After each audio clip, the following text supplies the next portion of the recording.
the Sports Betting Network. The numbers told the story, they always do. It's one of those idiots who believe in analytics. This is a numbers game with Gill Alexander on VSiN. Good Thursday morning to you. It is a numbers game at VSiN, the Sports Betting Network, VSiN.com, Game Plus, iHeartRadio, YouTube TV. However you're taking us in, we appreciate it. Gill Alexander, Kelly Bidlin on a Thursday morning of football. Let's go! So pumped. Football, as the coaches say down south. How you doing, man? You good? I'm good. I'm ready to go. Slept like a baby last night. Did it's you? like Christmas morning. Oh, wow. That's yeah, I was dying the past couple of days because I wasn't sleeping. I don't know why. That's right. Slept like a baby, ready for some football tonight. Thank God it's back. Football. Unscripted with the Crackman today. Bill Krackomberger will be here. Zack Cohen will join us to talk both U.S. Open and NFL. We will go through, Kelly and I, our AFC and NFC power rankings, and later, the Larceny Bourbon Smooth Play of the Week, Kelly. Yeah, I like it. This is one, we'll be doing this every week. Larceny Bourbon on as a sponsor here, the Smooth Play of the Week, and it's a play that you and I are aligned on, so we'll talk through that. Oh, okay. That's cool. We'll do that. Real quick, because I want to talk, obviously, Ravens and Chiefs. Special numbers game investigation revealing that the Ravens and Chiefs kick off tonight. U.S. Open, real quick, yesterday. Good and bad. The good far outweighed the bad. We hit the Carolina Muhova quarter at 10-1, baby. And some people online apparently got it at 100-1 or 150-1 at the offshore shop, I'm told, sportsbook.ag. Oh, that's still up and running? So that's what I said. So apparently they probably put an extra zero in there. Yeah, the extra there's no zero. other explanation for it. But congratulations to those of you who hit on her at 100-1 or 150-1. My God, those of us mere mortals hit it on 10-1. So that was the good thing. It was easy peasy in the morning. So that was the good one. The bad, Alex de Minaur lost in straight sets. So we lost on that match. The announcers were saying he was probably hurt the entire time. Yeah, that kind of sucks. Hearing, yeah. Not really anything you can do about that. And then we lost our future on Iga, who played Iga Swiatek, world number one, played probably the worst match I've ever seen her play in her entire life. Just an unforced error brigade. Jessie Pegula deserves credit too, but Iga gave her 1 million free points, and so we lose on that. But all dwarfed by the 10-1 on Muhova. Nice hit. And Chris Felica continues his slander of Iga online with really irresponsible tweets, which we'll get to with him tomorrow. That's a whole nother story. Today we do have one. I didn't think we were going to have any more plays because I thought Iga was going to advance, but now we do have a play. I could not wait for them to put out the Pegula-Muhova line. The women's semis are today. It came out Muhova plus 140. Give me that. If you are a VSiN subscriber, you got that at plus 140. VSiN.com/picks. Every host, every guest, every pick in every sport. Muhova at plus 140. She's about plus 129 right now, still on the edge of being playable. Don't let it get out of the plus 120s. Don't let it get lower than that. But we have Muhova at plus 140 against Pegula. Not only did Pegula sort of capitalize on a lot of unforced errors, but Muhova's hard court data, 6-month, 12-month, much better than Pegula's. Pegula's are good. Muhova's are great. So Muhova is the play as a pretty sizable dog. To the National Football League. The Chiefs and the Ravens, I sort of want to couch this on the morning of as really where does your handicapping brain go? Because in the Chiefs you have the defending 2-time Super Bowl champions, of course, who in Patrick Mahomes sort of have a hack to the entire sport of football. I don't mean like he's a hack. I mean that he hacks the entire sport itself. I got it, but it was good clarification probably. Yes, let me just be clear. And then in the Ravens, you have this, the analytics community darling from last year, historically speaking. Let me explain. So with the Chiefs end up winning the Super Bowl last year, back-to-back. By the way, history of the NFL, for those who love these kinds of things. Back-to-back in the Super Bowl era. Green Bay, Super Bowls 1 and 2. Miami, Super Bowls 7 and 8. Pittsburgh, 9 and 10 and 12 and 13. Niners 23 and 24, Cowboys 27 and 28, Broncos 32 and 33, Patriots Super Bowls 38 and 39, and then these Chiefs. So this is what? That's the 9th occurrence of back-to-back. None of the previous 8 have ever gotten back to the Super Bowl. Have never gotten back to the big game, as they call it. The big game. Don't worry, we don't have to worry about that till late January. Sorry, that's right. You're right. So the Chiefs last year win the Super Bowl while enduring all of the following. Their wide receivers were just an absolute mess. Let's quantify that. What do I mean by that? I talked about this on the Megapod. Their receivers, and that includes Travis Kelce at tight end and the running backs, dropped 35 passes last year, the most in the NFL. Other sources place the drop total at 44. That's a Pro Football Reference. Sports Info Solutions put it at 39. Either way, you get the idea. Yeah. They dropped a mess of passes last year. They also fumbled the ball away 9 times. The wideouts did. Mahomes to Kelce to Tony, you will remember the most famous play involving Chiefs wide receivers last year, pre-Super Bowl, the hook and lateral for a game-winning touchdown against the Bills that was eventually called back because of an illegal formation. So the Chiefs overcame all of that. That is an unbelievable amount of drops and fumbles. They also overcame the Taylor Swift distraction. Say what you will, I'm not blaming Taylor Swift, but there's a big distraction off the field. Mm-hmm. They overcame everything that Kadarius Toney was involved in off field. They overcame the big contract dispute with Chris Jones now in the offseason. So this is a team that is, again, no matter what seems to go wrong, there's Patrick Mahomes to just defeat all other, logic that would torpedo other teams, because he is the great Patrick Mahomes. Now, in the case of the Ravens, let's take a place like FTN Sports, where Aaron Schatz does his DVOA now. He, the founder of Football Outsiders, where he first had DVOA. The Ravens were 13-4 last year. That was the best DVOA, his proprietary stat that analyzes every single play, every down against league average. The 5th best team in the history of the National Football League during the regular season. The only teams that were better, Kelly, the 2010 Patriots, the 85 Bears, the 85 Super Bowl Shuffle Bears, the 91 Skins, greatest team of all time, according to Aaron Schatz, the 2007 Patriots, which, remember, only lost an undefeated season in the Super Bowl itself. And that's it. That's the list. Ravens of 2023 were the 5th best all time, according to DVOA. So you have this Chiefs team that overcame everything because they have this unbelievable once-in-a-generation quarterback, and you have the Ravens that over the course of a season, at least analytically speaking, were historically great, 5th best against all of those great teams of all time. And then what happens? The Ravens get to the playoffs, and they play the Chiefs. Flowers, if you remember the details of that game, Zay Flowers had the ball punched out while reaching for the end zone. Lamar threw an end zone pick in triple coverage. And then was at the end of the game, remember the thing that sealed it, Roquan Smith tried to do the chess move, but the final drive by picking up an offsides call to prevent a game-icing first down, but he ran the play so well that he got called for unsportsmanlike or unnecessary roughness. So that's how that ended. So with any great team like the Ravens, you lose players. You lose Clowney, Jadeveon Clowney. You lose Odell Beckham Jr. You lose Patrick Queen. You lose Geno Stone. And, of course, you lose your great defensive coordinator, Mike McDonald, which had people coming from everywhere in that defense, even though they actually only rushed for fewer 80% of the time. But it was the disguise that made his defense so great. He's taken that to Seattle now. What elements of that can the Ravens still execute properly is the big question. Who did the Ravens, by the way, have done great in replacing many of those guys that left. The biggest acquisition, of course, this year, Derrick Henry in the backfield. And I've been intimately involved in the Ravens running back depth chart all yes, you season. have. So it's Derrick Henry, Justice Hill, and now the 5th-round draft pick Ali.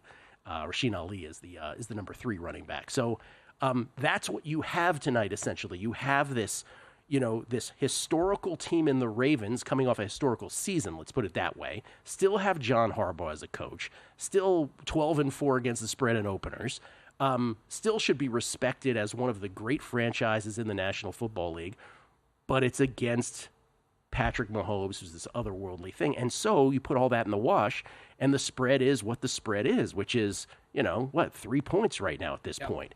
And so that's your NFL opener. And quite frankly, I'll ask the question, if this were in a middle of a early slate of Sunday games, and it was Ravens 3-point favorites over, Chiefs 3-point favorites over the Ravens, would you have a bet on it? Yes. You would. I would. I have a bet on it tonight. I did lay the 2.5 with Kansas City. It's week 1. It's not a massive bet or anything, but I did expect this to be. I expected the Chiefs to be laying 3, maybe even 3.5 on the other side here. I think this is a Kansas City team. You talked a lot about the receivers that they did upgrade in that position. I think this is a Kansas City team that is a little bit better overall heading into this season from where they were at last year, which is crazy to say when they won a Super Bowl. We're going to do our power rankings later, but it just brings it to the point of how can you doubt this team after what they did last year? Winning a Super Bowl with that, the lack of production at the receiver position was just incredible. But that's the question, right? Do you take the team with the body of work, or do you take the team that can essentially turn it on at any time with Mahomes in any one game? Well, and the other thing to keep in mind, so look, I'm on Kansas City. I think the other thing to keep in mind is you talked about that AFC Championship game last year. That was a very, very bold game plan that Baltimore entered that game with, where they essentially didn't hand the ball off. It was they wanted to test Kansas City through the air, and it kind of backfired for the most part. I am very interested to see how Todd Monken addresses that tonight when they roll in to Kansas City. You would think there's a lot of pressure on him and kind of that coaching staff to, not make the same mistakes they did, I think, last year with that game plan. So, although you say that the biggest thing that made the Ravens historically great last year, at least during the regular season, was Greg Roman to Todd Monken, right? Because Todd Monken at least instituted, it didn't work against Kansas City, but the fact that he was able to spread the field and allow Lamar Jackson to be great was the whole key to why they were great offensively. Yeah, absolutely. I just think they were always more balanced than that. It was like, I've got it pulled up. It was Gus Edwards 3 carries, Zay Flowers 2, Justice Hill 3. That's all they had from running backs in that game. Yeah, with Derrick Henry in the mix, I'm very interested to see how that works this year. Should be great. We'll get Zack Cohen's thoughts on the game momentarily, as well as his U.S. Open thoughts. Is he on Mahova like I am today? We'll get to that on the other side. It's a numbers game at VSiN, the Sports Betting Network.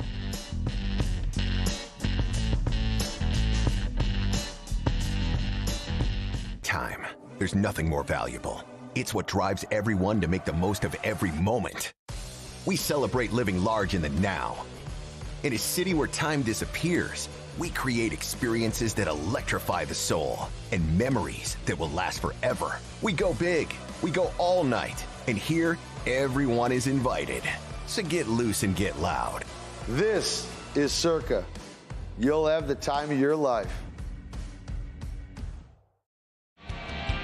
Coming up Thursday on Follow the Money, it's here. The NFL lid lifter with the Chiefs and the Ravens. We preview fantasy and props with Paul Charchian and Brad Powers on the Week 2 college football schedule. Follow the Money weekdays, 4 to 7 Eastern on VSiN, the Sports Betting Network.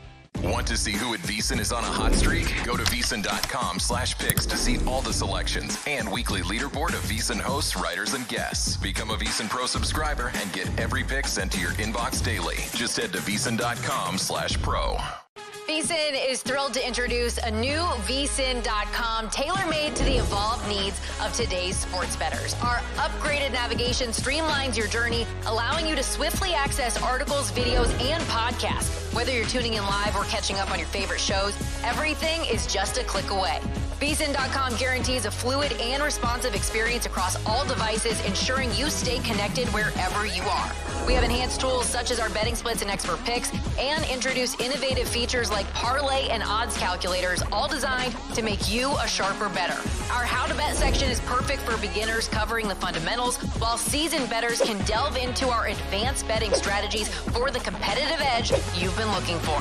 Sign up for free on VSiN.com or become a VSiN Pro subscriber, where you can unlock unlimited access to every tool, expert picks, and insight that make VSiN the sports betting network.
A numbers game on VSiN, the sports betting network.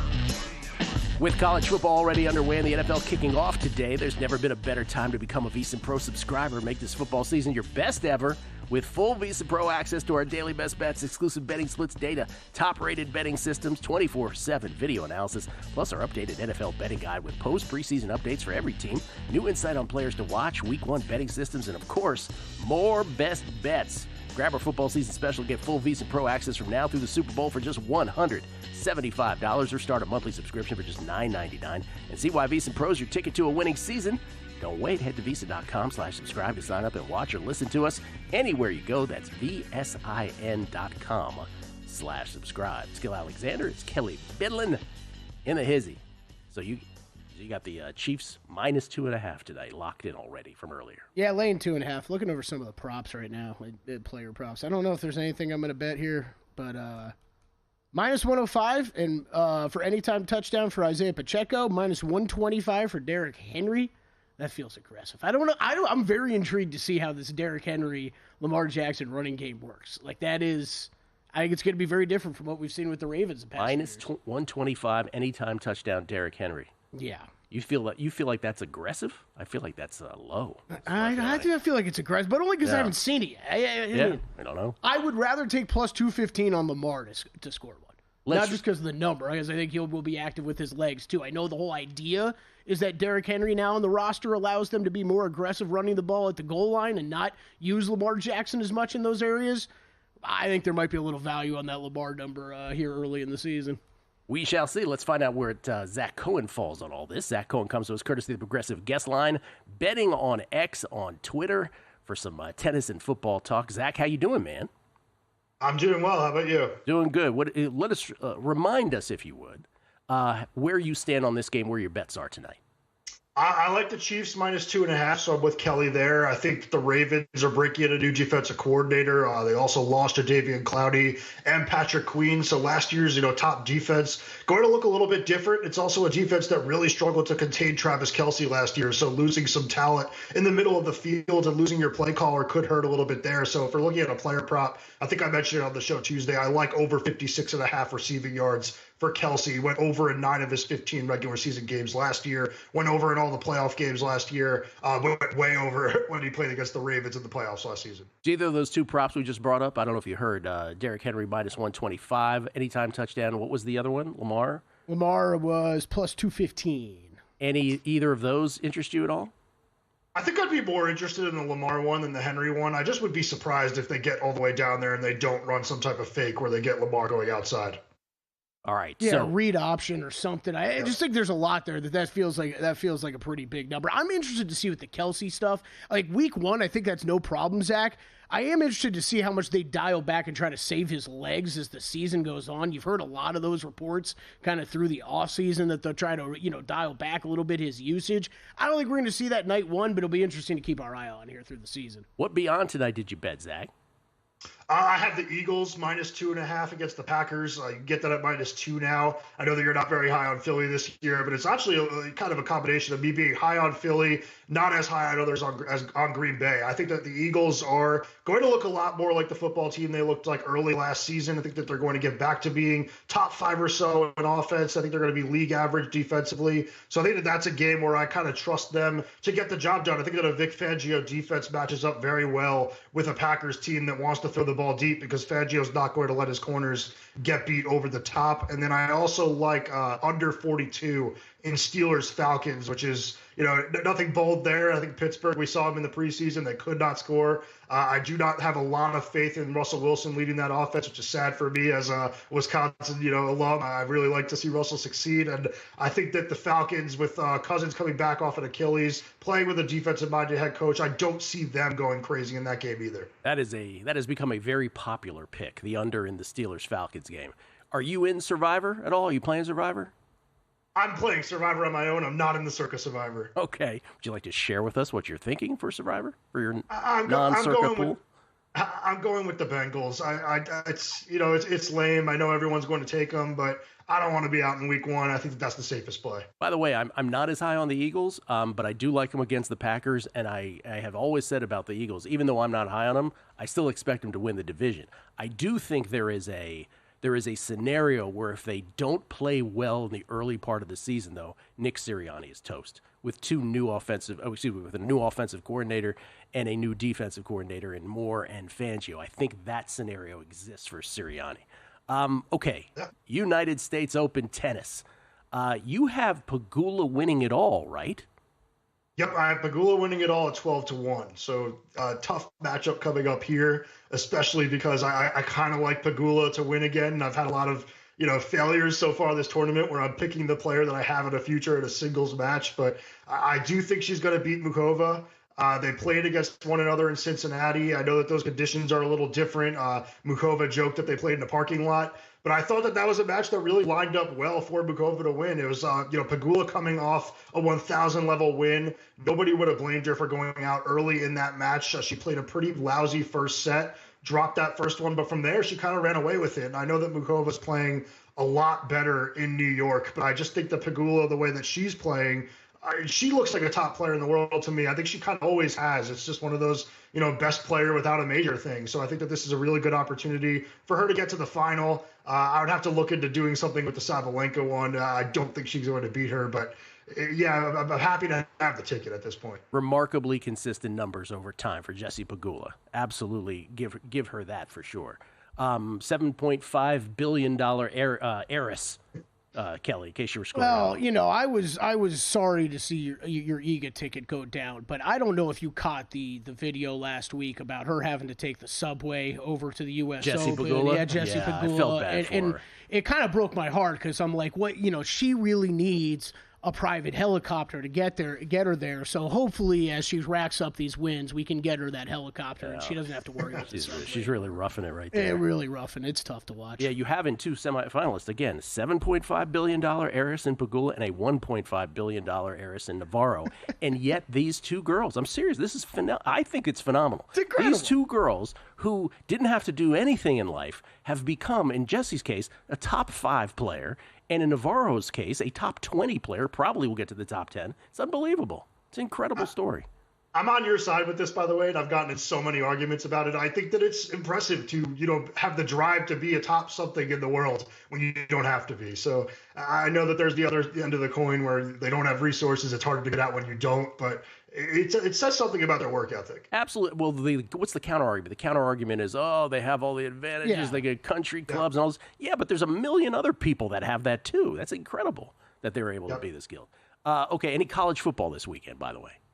I have Oregon minus 19 against Boise State. I think that Oregon team really played a lot better than the score suggested against Idaho. Gabriel threw for nearly 400 yards, didn't throw an interception, had 2 touchdowns. They were marching down the field and just making a lot of mistakes in opponents' territory. I think that they're going to figure it out this week. I think that Will Stein's one of the best offensive coordinators in the nation. I think that Gabriel, is going to be more comfortable in his second week with the Ducks. So I think that that's going to be a game where Oregon's going to hang a really big number on Boise State. And I think defensively, they're going to know what to do with Ashton Genty. Like, they can throw bodies in the box and not worry about, Maddox Madsen beating them over the top. I don't think that Boise State has the best quarterback play in the world. So I think that Oregon's going to be aggressive about trying to stop Genty from just shredding them on the ground the way he did last week in that game. One of the most ridiculous college performances you'll see. But I think that as long as you're laying, anything less than 21, I'd be pretty, happy grabbing Oregon. Genty, 6 touchdowns last week, 13.35 yards a carry. Not too shabby. All right, Kelly and I are about to do our AFC and NFC conference rankings. We're going to go 10 deep in each conference. So I ask you here before the season starts, and I just laid it out with the Ravens and the Chiefs and even by the way, even these analytics, pro football guides this offseason, even if their numbers keep showing Ravens and Niners specifically better than the Chiefs, they all then have the sentence, yeah, but we thought this last year too, and then Patrick Mahomes comes marching in, and so even our numbers, our hearts kind of override our numbers. So if I just ask you the basic question here before the season starts, I want to get you on record. Who is in the Super Bowl this year, Zack Cohen? I think it's going to be Chiefs and Niners. I don't know how it's going to work out. It's really boring to pick the two from last year, but I'm kind of with everybody. Like, I had the Ravens last year, and I just don't really want to go against Mahomes again. 49ers are a worse team than they were last year, but I still think good enough to represent the NFC. If I wasn't going with the 49ers, I'd probably say Eagles, but I think I feel a little bit better about the 49ers getting there, and I do think that they're going to win it if they do. I think that, the last couple of losses will be enough for them to get over the hump now. It's just kind of I've said it before on here, you give yourself enough bites at the apple, you're eventually going to break through. I think that Shanahan gets a lot of flack for his postseason coaching. He's got to figure it out. If I took the Chiefs and Niners off the board, who wins it? I think I'd go with the Eagles. I think that Philly has the potential to be really good this year. There's definitely some, potential disaster there, but I'm kind of with you with I think that Sirianni's kind of on the hot seat just because they're a really aggressive front office. We saw what they did with Doug Peterson, but I do think that the talent is there, and I think the coaching will be a lot better with the new coordinators. All right. A lot of Lions backers out there, Jets backers. It's going to be an awesome season. Zack Cohen, thank you, Zack. Appreciate it, man. Good luck on Jesse. Thanks, guys. Even though I'm on Mahova. Conference rankings, next. VSiN is extending our VSiN Pro Football Special. That means for $175, you'll get access to both our NFL and college football betting guides, plus so much more. With VSiN Pro, you'll receive daily picks straight to your inbox, detailed analysis on every game, and exclusive data like our betting splits to help you become a sharper bettor. Get all this for just $175 through the Super Bowl. Or try a monthly subscription and get your first 30 days for only $19. Don't miss out on this unbeatable offer. Sign up now at VSiN.com/subscribe. Don't wait until fall to start betting the NFL. Get a jump start now with the VSiN NFL betting guide and get prepared for this NFL season like never before. The guide has in-depth breakdowns for all 32 teams, best bets from our VSiN experts, playoff predictions, award market previews, and more. The guide is out now, and the only way to get it is to be a VSiN Pro subscriber. Head to VSiN.com/pro to sign up and join the sports betting network.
A numbers game on VSiN, the sports betting network. Kelly and I are about to do our conference power rankings, but before that, I want to remind you about this unbelievable thing that's going down at Sport Trade. If you're the type of player looking to get down $10,000 or more on an NFL line at the best price of the market, or perhaps you're looking to get your in-game play instantly accepted, Sport Trade is what you need. It's the app that's going to change sports betting forever. Minus 104 lines instead of the typical minus 110. Instant in-game betting and a concierge player service. Sport Trade is perfect for those who want a premium betting experience. It's live in Jersey, Colorado, and Iowa, and it is coming to Arizona and Virginia. Oh, trips across the border, Kelly. Download Sport Trade, use code VSiN to earn 10% cash back on each wager in your first week. Terms apply, pardon me. You got to be 21 years or older to play. If you or someone you know has a gambling problem and wants help, call or text 1-800-GAMBLER. Sport Trade, minus 104. They used to be an exchange, by the way. Now they're just really kind of like a low-vig sports book. That's the way to go. Minus 104. Just catching up on my email, too. Just got a email from Alex Kane about 30 minutes ago. You'll be joining the show 7:30 Pacific time next Friday. Next Friday. All right. 8 days from now. We like having Alex on. Yeah. I mean, they got, like you just mentioned, there's a lot of exciting things going on for them right now, so I know they're kind of trying to wrap up a couple things. Want to come in next week and have some announcements for us. I did a panel with Billy Walters on it. Spanky was kind enough to have me moderate the panel at Bet Bash with Billy Walters, and Alex Kane was on the panel as well, and he sort of commanded the room more than even Billy did. Really? Dare I say. Well, when you got hair like that, you command everybody's attention. Come on. Yeah. He's also like 6'4" or something like that. Oh, one of those sneaky tall guys, too? Yeah. I was like, dude, really? Spores, sneaky tall, yep. All right, conference rankings. Plug it in. 107.7 The Bone. Did we come up with different ones every time? That'll never get old. I keep messing up the frequency, though. Yeah, you do. Yeah. 103.1 The Buzz. That was the one down in West Palm Beach. Buzz. Yeah. The Bone, very popular in San Francisco for so many years. What am I doing? I'm doing first, AFC Power Rankings? Yeah, we'll go you first. We'll do AFC and then NFC. Yep. Okay, let's start from 1 going down to 10, because now remember, when we go 10 deep on conferences, we're essentially getting into the nether regions, if you will, of the conference. Yeah. Wait, can I ask you a question before we even start this real quick? Yes, sir. Super Bowl, I don't think either you or I are the type to often make to win the Super Bowl bet before the season, or if we have, it's been pretty sparingly over the past 5 years. I feel like this year that is even tougher to do, especially after this exercise yesterday, where I'm like, I don't know. I'm not super confident in any one team winning either one of these conferences, much less the Super Bowl. I keep getting back to the same point, so I apologize for being redundant on this, but when you have Mahomes, it is the life hack of this, right? So it's sort of like all your numbers can say one thing, but then he'll just come sauntering in and he'll throw the ball from his hip, at the most key time of a game. I mean, as we roll into yours, how's it not possible to have them number one? It is not possible. It's not. Not for me anyway. I have the Chiefs at number 1 in the AFC. I got the Bengals, as Matt Brown says, the Bengals at number 2. This is because Joe Burrow is the only person to have shown himself to be a Chiefs killer. And until that's proven otherwise, and by the way, obviously the rest of his career has been hampered by injuries, I've got the Bengals at number 2. The Ravens, they deserve number 3 because of their body of work. I get it. No Mike McDonald, but they were good before Mike McDonald as well, and they deserve that kind of street credit here. The street credit. Ravens at 3. Jets are 4. I actually think the Jets are the team to watch this year. That is a commonly held opinion, but that defense was sick last year when they had horrific quarterback play. Now, if you can get some modicum of a performance from Aaron Rodgers off the Achilles, they are number 4. Again, the Williams brothers and Sauce on that defense at every level is just spectacular. I think Breece Hall and Garrett Wilson just go nuts this year. Jets at 4. Texans at 5. C.J. Stroud is just everything that we saw. I don't think it was a rookie. I don't think we'll see a sophomore slump. I really don't. Me either. I think he's that cerebral of a quarterback as well as having the physical skills.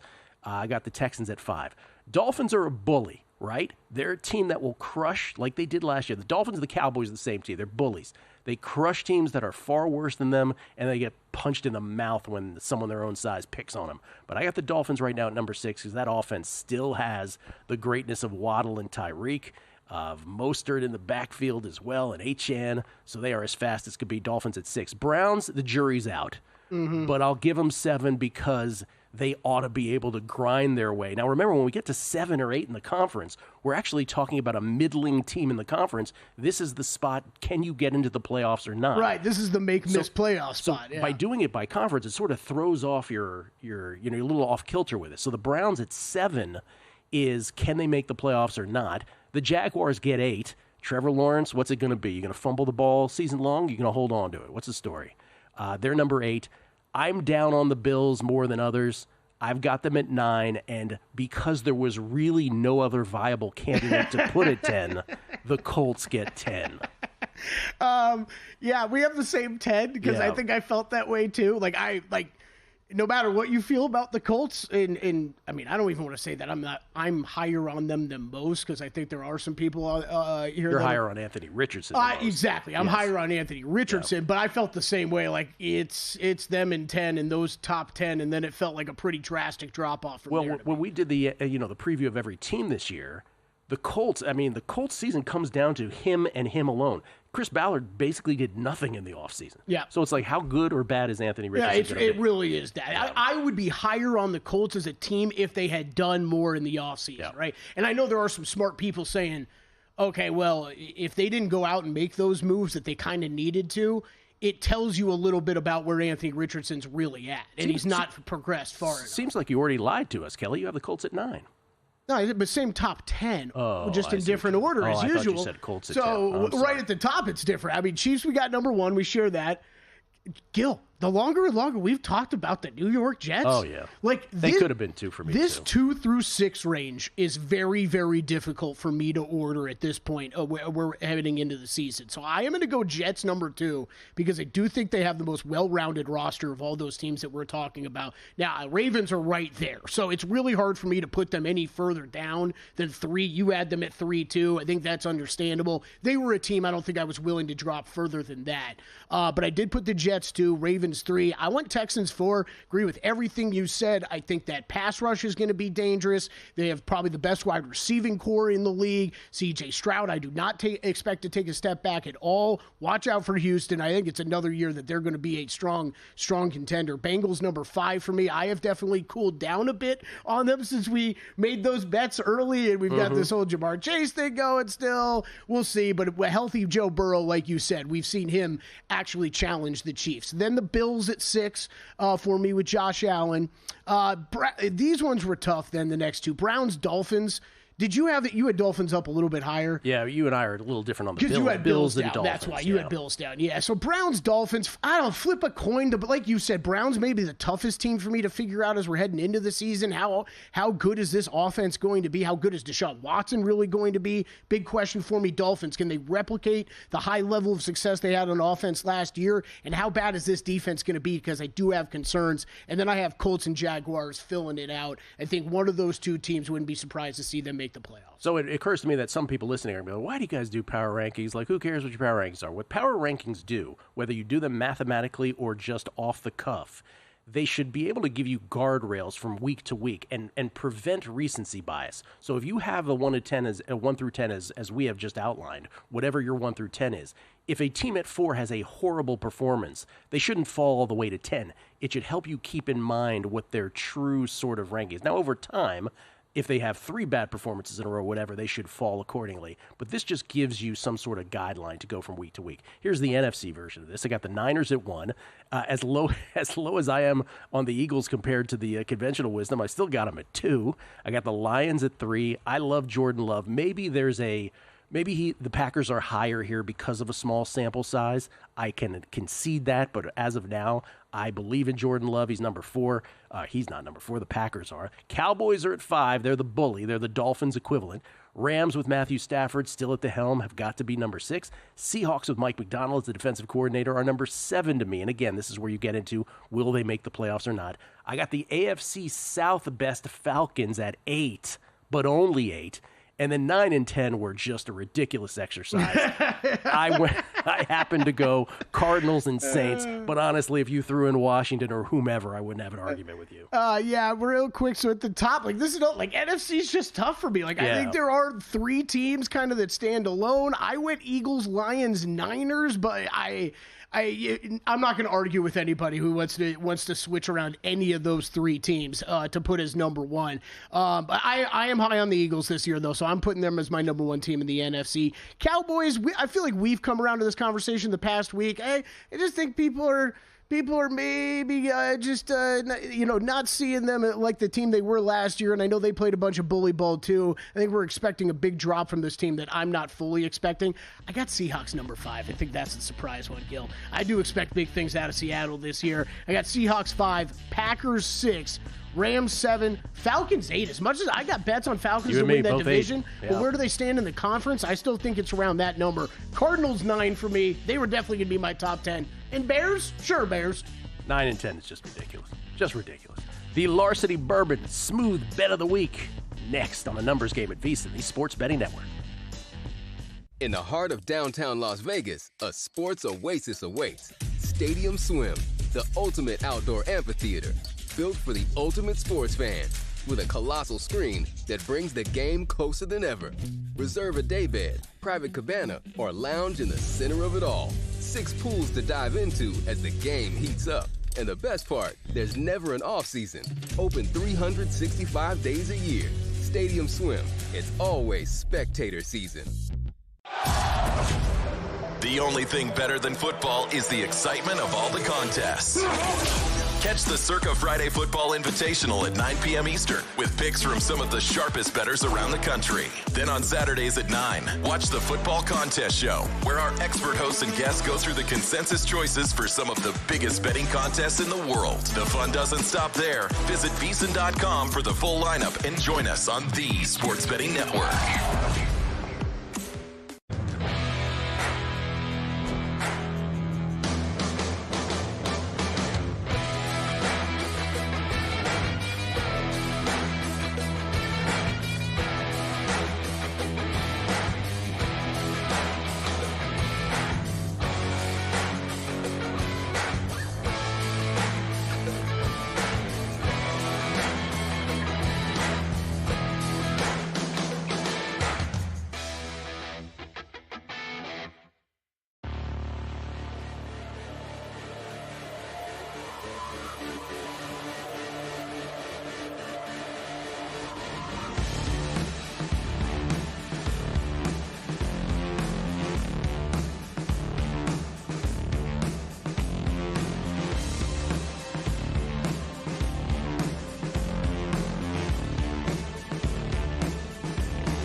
A numbers game on VSiN, the sports betting network.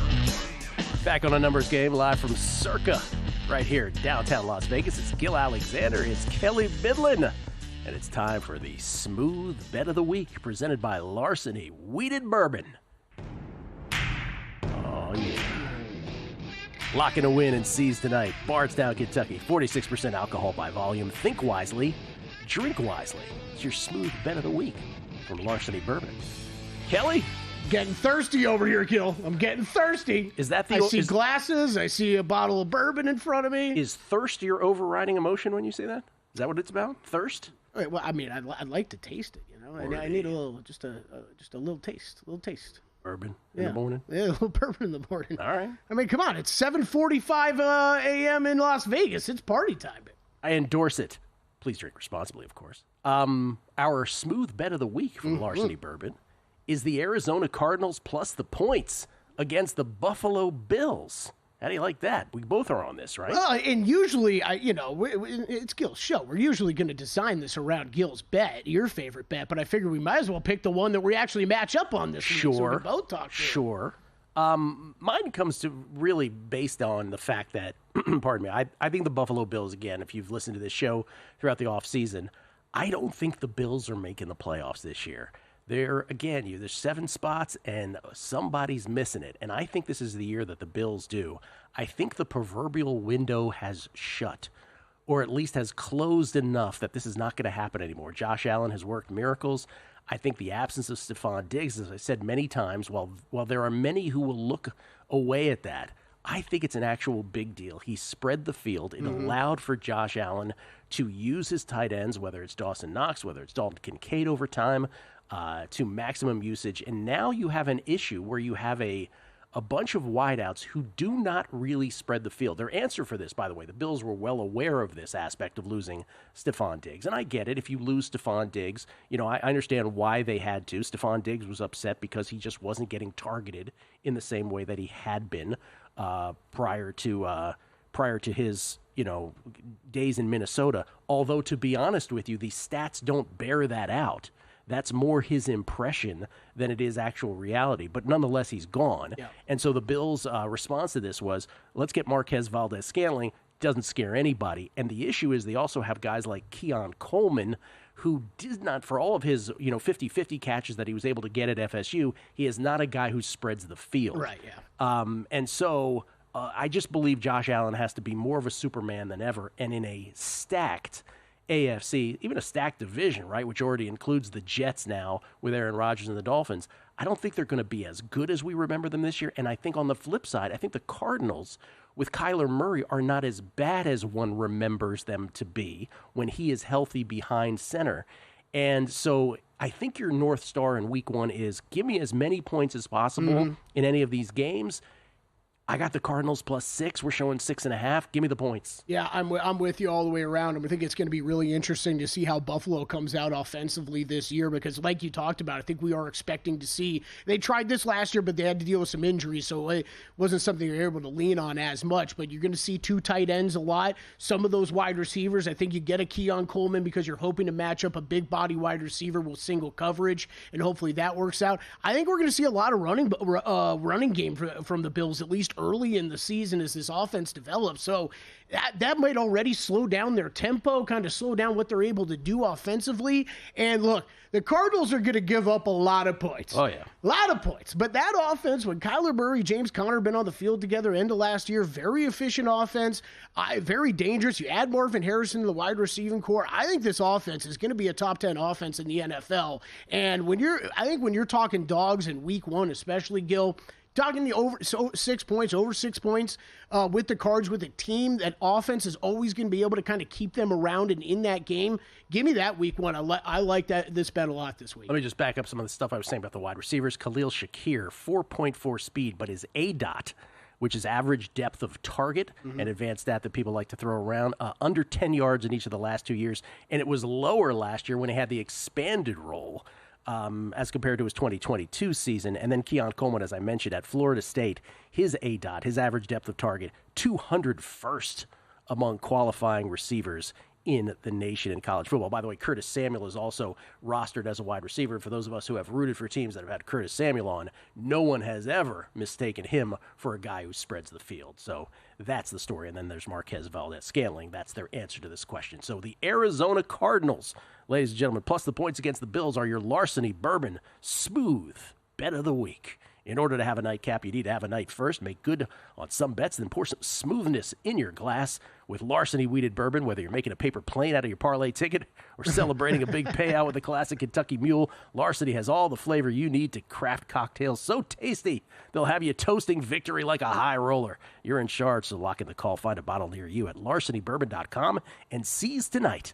A numbers game brought to you by Larceny Bourbon, Bardstown, Kentucky. 46% alcohol by volume. Think wisely, drink wisely. There you go, Kelly. It's our smooth bet of the week. I like it.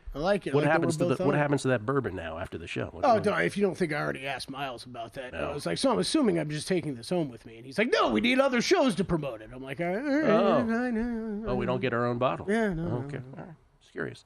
I got a thermos, though. I got a thermos, too, as a matter of fact. We got a thermos, so thanks, Larceny Bourbon. Yeah. You were very kind in some of the questions you were asking me about said thermos. I won't get into those on air. Baseball update for the month of September. I have the Diamondbacks 25-1. I'm curious to see what teams have been selected by our loyal numbers game listeners for the month of September. Most wins, a market that we have bet into every single month, the 6th month now. Yes, that's how long a baseball season is. Baseball regular season, 6 months of your calendar year. The New York Metropolitans are in the early lead at 4-0. Look at that. 22. By the way, it's the number on the far right, is games left in this month. So obviously, tons of games left to go too crazy about any of this. The Mets are 4-0.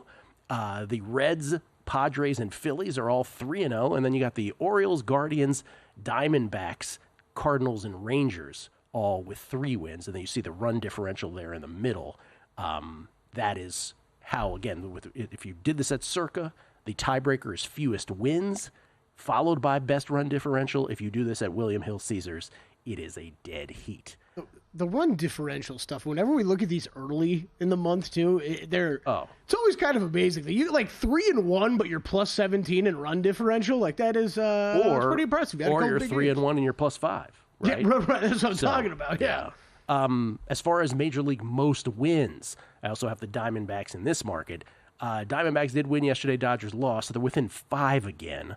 Dodgers are the best team in baseball, 84-56, but there are 2 National League teams right behind them. The Phillies are a half game behind them at 83-56. With, again, 3+ weeks left in the Major League Baseball season. The Brewers, 81-59 right after them. And then you have the dance that the Orioles and Yankees have done all season long. These 2 teams are just magnetized to each other. The Orioles are 81-60. The Yankees are 80-60. Flip a coin at this point between these 2 teams. It's just 140 games in. They've never seemed to be far away from each other at any point. And then the Guardians, give the Guardians credit at 80-60. It appears that they have, even though they lost yesterday finally to the Royals, it appears as though for now, and again, 3.5 weeks left, three weeks and some change, the Guardians have fended off the Twins and the Royals. Now, they do have they have a 4-game set later this month with the Twins, but they're done with the Royals. That's it. Were they the lowest win total on this board of these teams? No, I think the Padres were. Oh, okay. The Padres were 81 or 80.5. Remember, that was my favorite season win total of the whole season. Guardians had a higher one? The Padres are 80-61, meaning they need to win either 1 or 2 ball games, depending on where you got the number, for us to have already cashed that bet with 3+ weeks left in the season. I think you'll be okay. I think we're going to be okay. The Cubbies was the second one, and that's trending towards it, but we'll see if we can get the Cubbies home as well. They were 84.5. By the way, the Diamondbacks close out that list of the top 8 records in baseball. The Diamondbacks 5 behind the Dodgers now at 79-61. So that's going to be an amazing race because you have it's insane 8 teams within 5 games of each other. Now, we first started tracking. We first started bringing this up on the show regularly. What was it, 2 weeks ago, something like that? Yeah. Historically, where does this stack up with tight races down to the stretch for the most wins just overall? Pretty tight, because we're not going to get a team that even comes close to winning 100. Right. So because of that, the top is muted. Because what now? The Dodgers are on pace for 95-ish, 96-ish, depending on what your projection is. That's kind of different this year. And so because of that, you have this scrum because there's a lot of teams. And then, you look at other teams like the Orioles and Yankees. They just cannot gain any momentum, right? And the Phillies and Brewers are there to take the title, if you will, MLB best record away from the Dodgers if they falter. But I would say the Padres and Diamondbacks, once again, are the sneaky, freaky brothers sneaking in from the rear on this.